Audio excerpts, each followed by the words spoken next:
집사님이면 집사님, 성도님이면 성도님. 하나님께서 집사님 보고 행복한 사람이라고 그러십니다. 서로 인사 나누시기 바랍니다.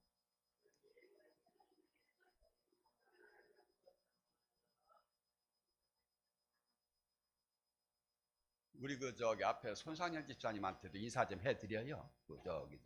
우리 오세곤 형제님이 손상현 집사님한테 아유 집사님 행복한 사람이랍니다. 그래요. 네, 좋습니다. 다 이미 들으시고 하신 줄 압니다. 이 세상에서 행복의 기준은 거의 비슷합니다.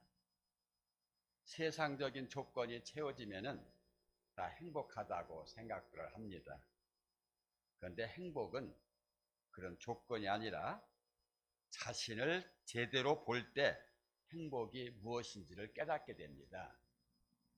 자신을 보지 못하면, 자신이 누구인지 깨닫지 못하면 세상적인 조건이 아무리 채워져도 이것은 행복이 아닙니다.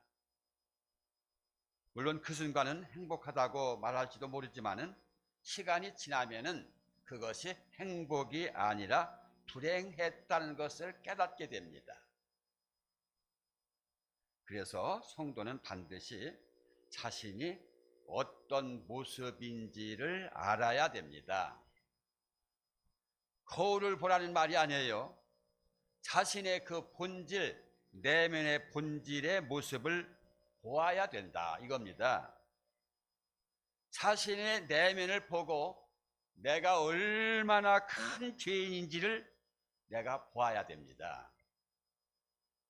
자신을 보려면 스스로 볼 수도 없고 보이지가 않습니다. 하나님께서 나의 모습을 보여주셔야 됩니다. 하나님께서 자신의 모습을 보여주신다면 분명히 하나님밖에 엎드러질 수밖에 없습니다. 고기 잡던 그 베드로 밤새도록 그물을 내렸지만은 한 마리도 낚지를 못했습니다. 그런데 주님께서 야야 저 깊은 데 가서 그물을 내려라 그래가지고 그 말씀대로 순종해서 깊은 데 가서 그물을 내렸더니 아이고 세상에 얼마나 고기가 많이 잡혔는지 그물을 끌어올릴 정도도 되지 못해가지고 다른 사람의 도움을 받았다는 얘기가 있습니다. 그때 베드로가 자기 자신을 보고 하나님을 제대로 보고 주여 저를 떠나소서 저는 죄인으로소이다 그렇게 고백을 했지 않습니까? 우리가 주님 앞에 꼬꾸라지고 고개 숙이고 엎드리면은 분명히 나를 세워주시는 하나님을 만나게 됩니다. 그분께서 나를 위해 십자가에 달리시고 나의 죄를 대신 담당하셔서 나의 죄가 사해졌다는 사실을 깨닫게 됩니다. 이것을 깨닫게 해주시는 분이 바로 성령님이십니다. 성령님께서는 우리 안에 계셔서 나의 참모습을 보게 하시고 나를 위해서 십자가를 지신 예수님을 알게 해 주시는 겁니다. 그래서 우리의 믿음은 성령 충만에서부터 시작됩니다. 나의 능력과 세상적인 방법대로 살지 말고 성령님을 따라가는 인생이 복된 인생이고 행복한 인생이라는 겁니다. 본문 29절을 보니까 하나님은 이스라엘을 행복자라고 말씀하십니다. 그러니까 이스라엘이라면 지금 예수 믿는 우리거든요. 우리들에게 너희들은 행복자다 그렇게 말씀하십니다. 그러면 이스라엘이 어떻게 행복자가 될까요? 그러니까 이 말씀이 선포될 당시에 그 이스라엘은 광야 생활을 하고 있었습니다. 약속의 땅 가나안 땅에 아직 들어가지 못했습니다. 민수기 33장을 보면은 이스라엘은 광야에서 41번을 이사합니다. 가서 이제 모든 막 천막을 치고 장막을 치고 이렇게 집단으로 이렇게 이제 장막을 치는 것이 이제 그 이사인데 41번을 광야에서 이사를 했습니다. 그러니까 떠돌이 생활했다는 거죠. 더군다나 광야는 먹을 것이 없습니다.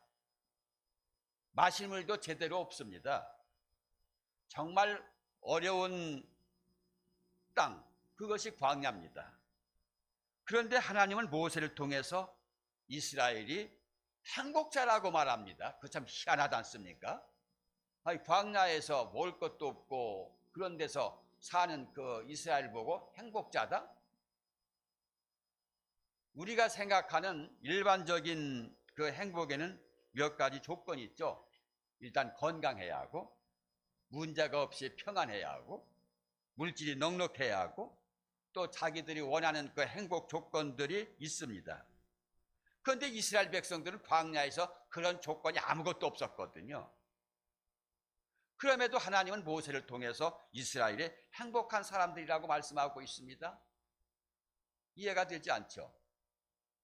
그렇다면 하나님이 말씀하는 행복은 사람들이 얘기하는 행복과 다를 수가 있다는 말이 됩니다.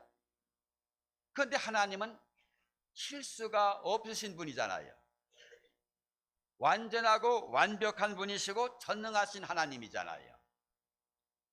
그런 하나님이 행복하다고 말씀하시면 그건 틀림없이 행복하신 겁니다. 그래서 우리가 행복한 이유를 오늘 알아야 돼요. 그러니 우리는 오늘 말씀을 통해서 사람들이 말하는 행복이 아니라 하나님이 행복이라고 말씀하시는 그 행복이 무엇인지를 꼭 깨달을 수 있기를 바랍니다. 그러면 하나님은 왜 이스라엘을 행복자라고 말씀하실 걸까요? 첫째는 따라합시다. 놀라운 구원 때문이다. 29절은 이스라엘이 구원을 얻었기에 행복자라고 합니다. 그런데 그 이스라엘 백성들의 그 구원이 너무 드라마틱해요. 그래서 너같이 구원 얻을 자가 누구냐? 굉장히 구원이 드라마틱한 것을, 뉘앙스를 풍기고 있죠. 출애굽기를 보면은 이스라엘 백성들이 구원 얻는 과정을 보면은 정말 드라마틱하면서도 더 드라마틱합니다. 요셉이 애굽의 국무총리가 됩니다. 그때 이제 그 이스라엘은 상당히 굶주리고 있었을 때거든요. 그래서 요셉이 애굽의 국무총리가 되자 야곱의 그 가족들, 친척들 70여 명의 가족을 이끌고 애굽으로 이제 내려가서 편안한 삶을 삽니다.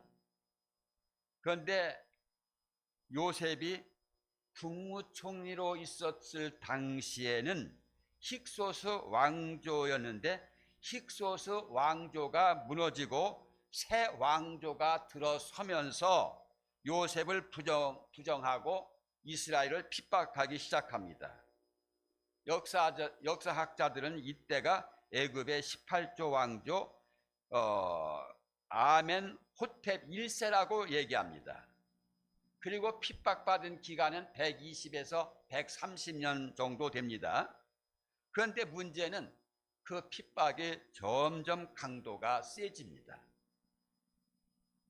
그래서 마지막에는 어떤 방법까지 나오죠? 히브리 사람들의 아이가 태어나면은 산의 아이는 다 죽이라고 그런 명령이 떨어집니다. 왜냐하면은 가만히 그 애굽 사람들이 가만히 야곱의 이 가족들 이 사람들 가만히 보니까 자꾸 막 강성하게 번성하고 자꾸 커지거든. 야, 이거 얼마 안 있다가는 우리가 저자들한테 쫓겨나겠다. 그래서 우리가 저자들을 완전히 멸족시켜야 된다. 그래서 사내 아이들은 죽이게 하고 막 노역에 고역에 심한 노동을 시켜가지고 완전히 이스라엘 백성들을 멸절시키려고 그렇게 생각한 겁니다. 이렇게 엄청난 핍박이 임할 때 하나님은 모세를 보내어서 10가지 재앙을 내림으로 해서 히브리 사람들을 애굽에서 출애굽시킵니다. 그 10가지 재앙이 내리는데 놀라운 것은 히브리 사람들이 사는 곳, 히브리 사람들의 가정에는 그 재앙이 임하지가 않습니다. 애굽 사람들은 10가지 재앙으로 인해 가지고 재산을 잃고 가축을 잃고 마다들을 다 잃었지만은 히브리 사람들에게는 단 한 건도 피해가 없고 안전했던 겁니다. 그리고 홍해 사건, 홍해 도하 사건, 홍해 바다를 건넌 사건을 보세요.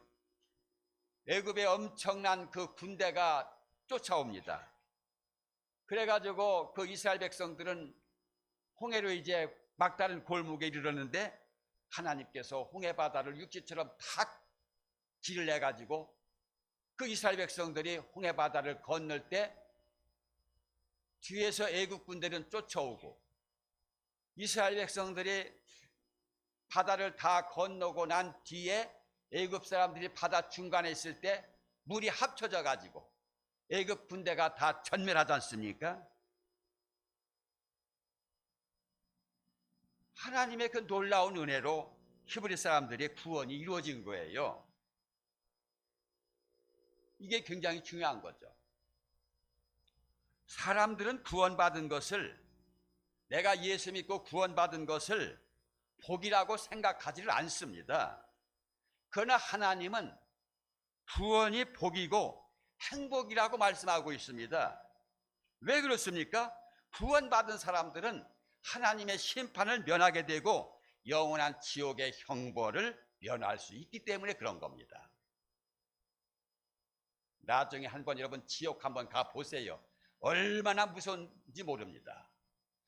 끔찍합니다. 그 지옥은 펄펄 끓는 그 유황불, 그 기름감에 막 들어갔다 나왔다. 아이고, 상상만 해도 끔찍하죠.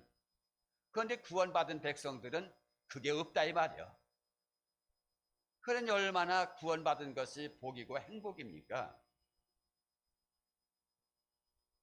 이렇게 무서운 지옥을 사람들은 그것을 잘 몰라요. 심판이 얼마나 두려운 일이고 지옥의 형벌이 얼마나 무서운지를 몰라요. 그래서 구원이 복이라고 생각하지를 않고 있는 겁니다.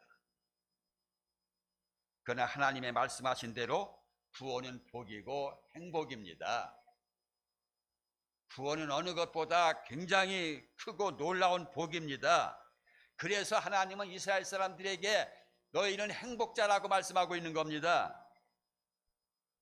그렇다면 지금 내가 느끼는 이 구원받은 것은 복이고 행복이라고 여러분들 스스로 느끼고 계십니까? 요한복음 5장 24절에 보면은 우리가 구원받음으로 심판에 이르지 않고 사망에서 생명으로 옮겨질 것이 아니라 옮겨졌다고 말씀합니다. 요한복음 1장 12절에 우리가 하나님의 자녀가 되고 하나님의 자녀가 된 권세가 생겼다고 말씀합니다. 그러면 그 권세는 무슨 권세일까요? 하나님의 모든 것을 유업으로 받는다는 것이 가장 큰 권세입니다. 하나님의 가진 모든 것이 우리가 상속자가 됐다는 거예요. 이렇게 구원은 하나님의 모든 것을 다 받아 누리는 축복의 자녀가 되었다는 겁니다. 그래서 하나님은 구원받은 우리에게 행복자라고 말씀하시는 거예요. 여러분, 물질 때문에 어려움을 당하고 있습니까? 건강에 문제가 있습니까? 삶에 어려움이 있습니까? 그러나 그런 것을 생각하면서 우울해한다거나 불행하다고 생각하지 마시고 내가 하나님이 주시는 구원을 받아 하나님이 주시는 모든 것을 지금 받아 누리는 축복의 자녀라는 사실을 항상 기억하고 감사하면서 행복하시기를 바랍니다. 그런 자세로 그런 마음으로 계속 살아가면은 하나님의 도우심으로 문제가 스스로 해결되고 풀릴 줄로 믿습니다. 그리고 두 번째는 하나님이 방패요 칼이 되어 이스라엘이 승리를 거두기에 행복자라고 하는 겁니다. 29절을 우리가 꼭 이거 한번 계속 같이 읽어봐야 됩니다. 다시 한번 읽어볼까요? 시작. 이스라엘이여 너는 행복한 사람이로다. 여호와의 구원을 너같이 얻은 백성이 누구냐? 그는 너를 돕는 방패시요 내 영광의 칼이시로다. 내 대적이 내게 복종하리니 내가 그들의 높은 곳을 밟으리로다. 하나님은 이스라엘을 돕는 방패시요 영광의 칼이라고 말씀하고 있습니다. 그래서 이스라엘 백성들이 행복한 삶이라고 말하고 있습니다. 이스라엘은 광야에서 40년을 보냈습니다. 민수기 33장 기록을 보면은 광야에서 몇 번 이사했다고? 41번을 이사했습니다. 진을 쳤다고 하는 것이 그것이 이제 이사, 옮긴 거죠. 그런데 놀라운 것이 있습니다. 그 숫자가 대략 200만에서 300만 명. 외관 읍내 인구가 20만이 채 안 되죠. 20만이라고 쳐도 외관 시민들의 10배가, 15배가 되는 200만 명에서 300만 정도인데, 이렇게 많은 사람들이 광야에서 이동하고 광야 생활하는데 그들 가운데 사고로 나서 죽은 사람은 한 사람도 없습니다. 질병에 걸려 죽은 사람도 한 사람도 없습니다. 굶어 죽은 자도 없습니다. 죽은 자도 있긴 있는데 그런 사람들은 어떤 사람들이냐? 말씀에 불순종하다가 죽은 자들만 있을 뿐이에요.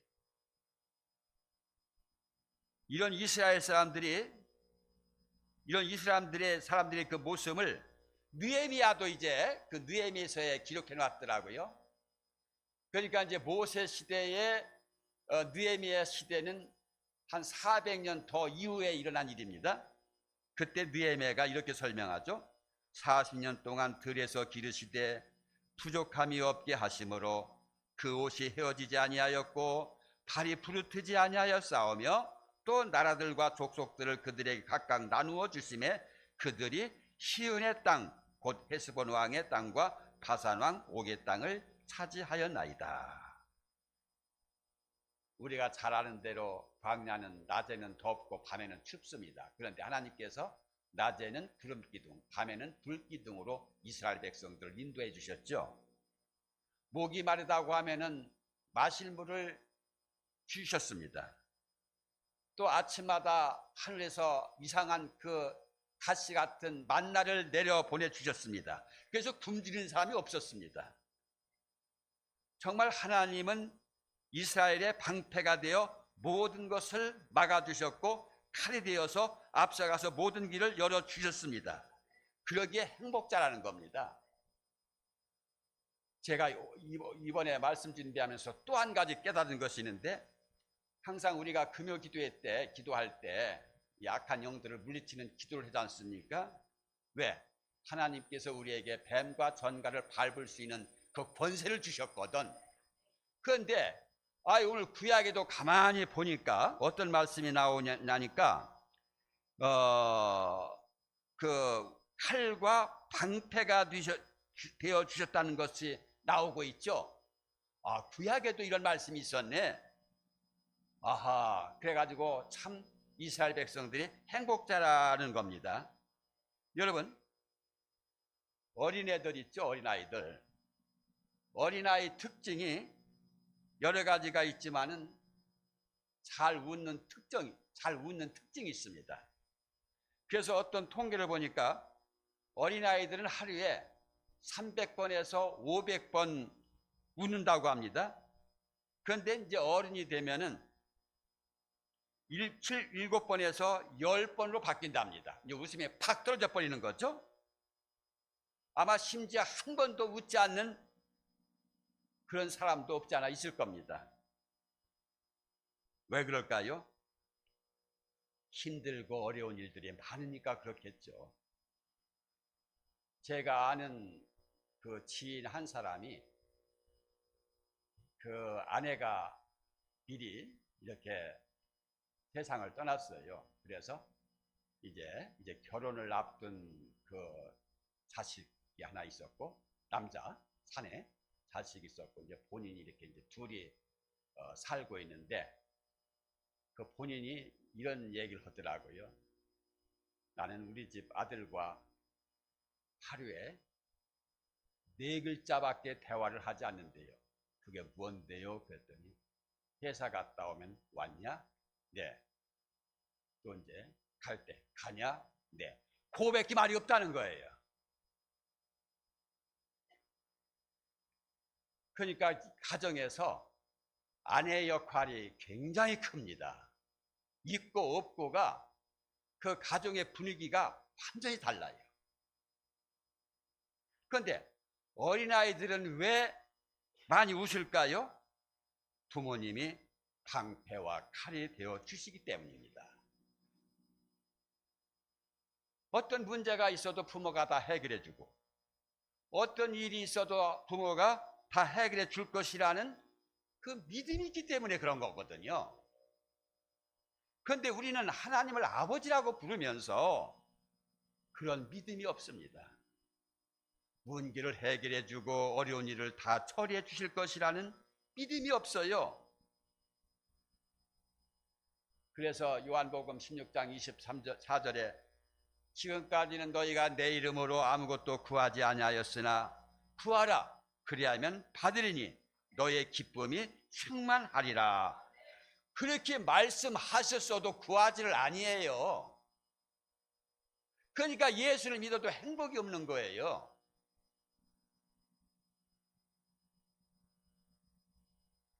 우리 교회에서 수요일 날도 열심히 기도하고 금요 기도에도 열심히 기도합니다. 여러분 가능하면은 제가 새벽 기도는 강조하지는 않습니다. 그러나 수요 기도에 금요 기도에는 자주 나오세요. 왜냐하면은 우리가 하나님 앞에 기도하고 구한 것이 뭐 바로 응답되는 건 아니지 않습니까? 기도할 때마다 그게 쌓이고 쌓이다가 빌기를 다 하게 되면은 오순절날 마가의 다락방에 성령이 임하셨지 않습니까? 그때 보면은 빌기를 다 하매, 빌기가 다 하매 그렇게 돼가지고 성령이 강림하셨거든요. 그러니까 우리가 금요기도회, 수요기도에 와서 하나님 앞에 기도하면은 기도가 점점 쌓이는 것과 기도하지 않고 가만히 있는 것과 나중에 어떤 사람이 응답이 받을 확률이 높습니까? 기도하고서 그 쌓고 그러면은 언젠가는 쌓아질 거 아니에요. 저는 항상 여러분들 제가 감사한금 드릴 때 우리 교회가 치유의 역사가 강하게 나타나달라고 늘 감사한금을 드립니다. 그게 뭐냐면은 이제 우리 교회 아픈 분들이 참 많아요. 뭐 다 물어보면 뭐 어디가 아프고 뭐 마음이 아프고 뭐 골치가 아픈 데가 많아서 이 정말 우리 교회가 치유의 역사가 강하게 나타나야 되겠다 싶어서 저도 함께 이제 늘 새벽마다 기도하고 있죠. 그런데 아주 굉장히 기도가 어렵고 힘듭니다. 왜 그럴까요? 악한 영들이 이 기도를 못하게 막 여러 가지 시험을 하고 일으키거든. 그래서 기도가 힘들고 어려운 거예요. 그런데 제 느낌에 어느 정도 팔구능선은 올라온 것 같아. 이제 저 꼭대기가 이렇게 보여. 그러면 거기에 가면은 이제 우리 교회에 놀라운 치유의 역사가 나타나는 겁니다. 그러니까 자꾸 기도해서 자꾸 그 기도의 제목 응답을 자꾸 쌓아 올려야 돼요. 근데 그런 사람들은 뭔가 기대도 할 수 있고 뭔가 소망이 생기지만은 기도 전혀 하지 않으면 그 소망도 없어요. 그래서 틈만 나면 기도 여기 교회 나오시기 바랍니다. 이번 수요 기도에 혹시 안 나오신 분이 나오실 분. 아이고 됐어. 우리 저기 손미선 우리 집사님과 우리 또 송기미 권사님이 손을 들으시는데 꼭 거기 부담은 갖지 마세요. 내가 교회 가겠다고 다 안 가게 되면은 이게 부끄러워. 그럼 사람인지라 때로는 또 환경이 또 방해할 때도 있고 그럴 때가 있으니까 너무 부담 갖지 마시기 바랍니다. 그래서 우리가 하나님은 하나님이 이스라엘의 방패와 같이 되어 주시고 그런데 이것을 믿을 때 그것이 경험이 되고 증거가 되어서 행복한 사람이 되어지는 겁니다. 하나님이 나를 구원해 주시고 방패와 같이 칼이 되어 주셨으니 우리는 행복자가 아닐 수가 없습니다. 그러나 그 하나님을 믿으라는 겁니다. 믿는 자는 하나님 안에서 행복을 누릴 것이고 믿지 않는 자는 여전히 다른 곳에서 행복을 구하다가 지쳐서 스스로 불행 가운데 있게 된다는 겁니다. 그리고 마지막 세 번째는 이스라엘은 모든 대적들이 복종하기에 행복자라고 합니다. 자, 29절 내 대적부터 시작. 내 대적이 내게 복종하려니 내가 그들의 높은 것을 밟으리로다. 와, 이게 저는 여기서 아주 막 이걸 보고서 박수를 막 탁 쳤어요. 아하, 우리가 뱀과 전갈을 밟을 수 있는 권세가 우리에 있고 우리를 괴롭히는 악한 영들보다 위에 있더란 거예요, 우리가. 그런데 우리는 지금까지 어떻게 생각했습니까? 우리를 괴롭히는 귀신들이 우리보다 더 높은 줄 알고 있었지요. 그런데 아니에요. 내 대적이 내게 복종하리니. 그러니까 자꾸 막 축사해서 찢고 막 그래야 됩니다.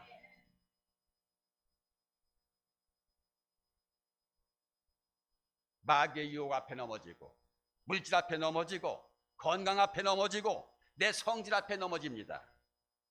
내가 높은 곳을 밟는 것이 아니라 우리의 대적이 높은 곳을 밟는 것 같은 느낌을 받을 때가 솔직히 많습니다. 그러니 힘들다는 말밖에는 더 나올 게 없죠. 그래서 행복하지 못할 때가 있는 겁니다.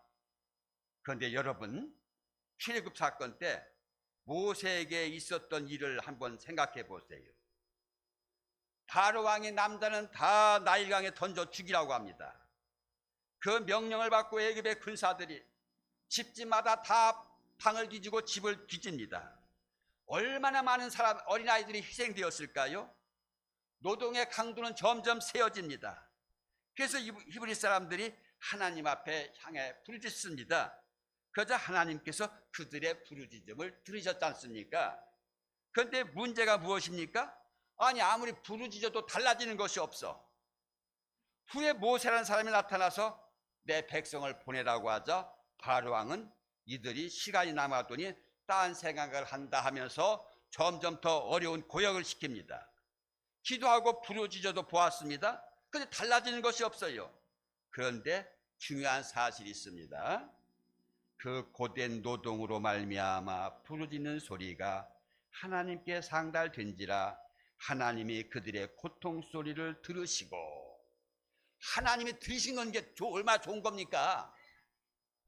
지금 무엇이 달라지는 것이 없지만은 하나님이 그 소리를 들으셨다는 거예요. 그때부터 역사는 시작되는 겁니다. 하나님이 준비하시기 시작하는 겁니다. 결국은 이스라엘의 완전한 승리고 바로 왕은 패하고 말지 않습니까? 우리도 마찬가지. 하나님께 부르짖어도 잠잠하고 문제는 여전히 그대로 있습니다만은 기억하십시오. 내가 부르짖는 순간 하나님은 들으시고 역사하기 시작하신다는 것을 우리가 이것을 꼭 알고 있어야 됩니다. 영국 맨체스터 조지프 브라토튼이라는 소녀는 공장에서 푼돈 받고 일하는 노동자였어요. 맡은 일은 언제나 최선을 다해서 일하는 그 소녀는 점점 직급이 올라갔고 공장에서 모든 사람들에게 인정을 받는 훌륭한 청년이었습니다. 청소년기에 하나님을 만난 조지프는 급료를 많이 받는 그 직장을 그만두고 목사가 됩니다. 그래서 맨체스터에서 작은 교회를 개척했습니다. 성도 수가 아마 우리 교회하고 똑같아. 크질 않았어요. 그렇지만은 그 사람은 항상 베풀기를 좋아했고 무엇든지 최선을 다하는 그 삶은 많은 사람들이 감명을 받습니다. 사람들의 존경을 받아 논인의 하원 의원까지 선출되는데 그러면서 평생 모은 재산을 베풀면서 늘 미소를 지으면서 살았습니다. 삶의 마지막까지 아름답게 살다 간 조지프 브라토튼의 묘비에 그의 평생 살았던 좌우명이 새겨져 있습니다. 뭐라고 적혀 있냐면 인생의 부귀는 재산이 많은 데 있지 않고 욕심이 적은 데 있다. 거기에 묘비에 적혀 있는 글입니다. 또 유명한 독일의 괴테는 말년에 이런 말을 남겼습니다. 여러분 괴테 알죠? 철학가. 예술가가 작품에 필요한 모든 재료를 이미 가지고 있듯이 우리 모두는 각자의 행복에 필요한 모든 것을 이미 가지고 있다. 저는 이 말에 굉장히 공감을 합니다. 다 행복에 필요한 재료가 우리에게 다 있습니다. 그렇습니다. 참된 행복은 풍족한 환경이 아니라 하나님께서 함께 하시는 마음.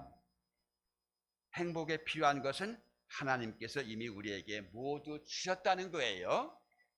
그래서 이 사실을 믿고 세상에서 얘기하는 그 행복의 가치를 따라가지 마시길 바랍니다. 구원이 행복입니다. 하나님께서 함께 하신 것이 행복입니다. 믿음이 행복입니다. 그러니 여러분들 행복한 사람이라는 것을 기억하시고 늘 행복하게 사실 수 있기를 주님으로 축복합니다. 기도드리시겠습니다. 하나님 아버지, 행복이라는 그 조건을 이제는 알았습니다. 진정 우리 인생을